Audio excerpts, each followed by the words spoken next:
Hello everyone, మా ఈ బుడ్డి అవెంజర్ గాడికి ఒక పెద్ద సాఫ్ట్ ఐకాన్ ఇద్దామని మాకు దగ్గరలో ఉన్న ఒక స్టోర్కి అయితే వెళ్ళామండి. మాకు ఇక్కడ చిరాగ్గా ఉన్న ఒక హల్క్ అయితే కనిపించాడు. మా వాడికి చూపించాము. మా వాడు పెద్దగా నచ్చలేదు అది. సరే అని వేరే టాయ్స్ కూడా చూపించాము, అది నచ్చుతాయేమో అని చెప్పి. కానీ ఏది నచ్చలేదనంటే అసలు ఇంట్రెస్టే చూపించలేదు.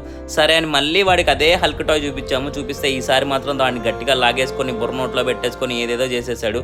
వాడికైతే ఈ టాయ్ బాగా నచ్చేసింది. మా ఈ బుడ్డి సూపర్ స్టార్ని చూస్తారా, కలజోడు పెట్టుకొని ఎంత పాష్గా ఉన్నాడో చూసారా, రజనీకాంత్ రేంజ్లో ఉన్నాడు అనమాట మా వాడు. అక్కడి నుంచి మేమైతే మార్కెట్కి వెళ్ళిపోయాము. మార్కెట్కి ఎందుకు వెళ్ళామా అనుకుంటున్నారా, అన్నప్రాసన అయితే చేసాము మేము. దానికి కావాల్సిన సామాగ్రి మొత్తం అంతా అక్కడ కొనుక్కొని మేమైతే ఇంటికి వచ్చేసాము. ఫస్ట్ టైం మా వాడికి నిమ్మకాయ తినిపించాము.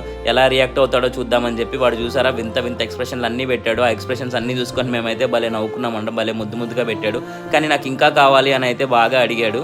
మొత్తానికి వాళ్ళ అమ్మ అయితే వాడి డెకరేషన్, అన్నప్రాసన డెకరేషన్కి అయితే రెడీ అయిపోయింది. ఎలా చేసుకున్నాము ఏంటి అనేది నెక్స్ట్ వీడియోలో చూపిస్తాము. ఈ వీడియో నచ్చింది ప్లీజ్ లైక్ చేయండి.